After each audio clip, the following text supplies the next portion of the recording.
Today I'm going to show you the quickest, easiest way to build a welcome series in Mailchimp. Let's build a welcome series, shall we? On the top left, click on Create, come down to Automations, click on Choose a Template. This is by far the easiest way to do this. Right at the top, based on your Shopify store, for me, which is connected to my Mailchimp, go ahead and click on Welcome Series. If you don't find it up here, you will find it down over here. Now, I'm going to click on this welcome series. Right over here, you'll see a preview of this flow. Click on Use this flow on the top right-hand side, and we will now go into the editor. Now, in the editor, it is a template. So this will all be predefined. As you can see here, right now, contact signs up to and company name, and we can click on filter who can enter. So once you click on here, you'll be able to filter exactly who is able to enter. Let's say that they live in a certain area or they have a birthday in a certain month. Let's say they have a contact rating, an email address, particular email address, a certain language. There are many filters to choose from. Now, by default, the next step over here is from this trigger, if any of the conditions are met. So we're looking at purchase activity. So our purchase activity has purchased.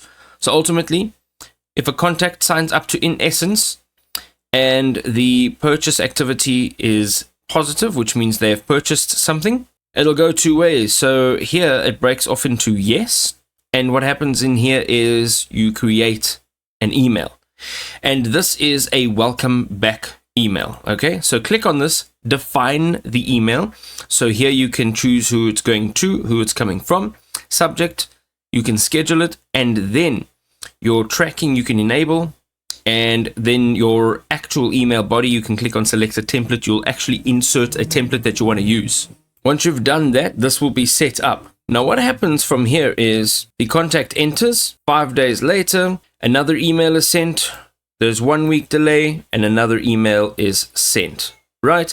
Each one of these emails you can define, you can rename, you can configure, and each one of these time delays you can change as well. In the case where a purchase has not been made, let's say it's coming down here and it says no, the email that's going to be created will be a welcome to our community.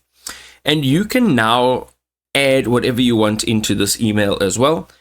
And then you can add an additional step. Here, the contact moves from there and it follows the flow that the previous yes had followed, minus the contact enters over here. All right, so these two are just different emails that will be sent to different people depending on a condition. And this is where you set that condition. You can set that here with these filters. And once you're done, you're going to click on continue right at the top right hand side. If you haven't upgraded, you can click on the upgrade to continue, and then you'll be able to deploy or publish your welcome series.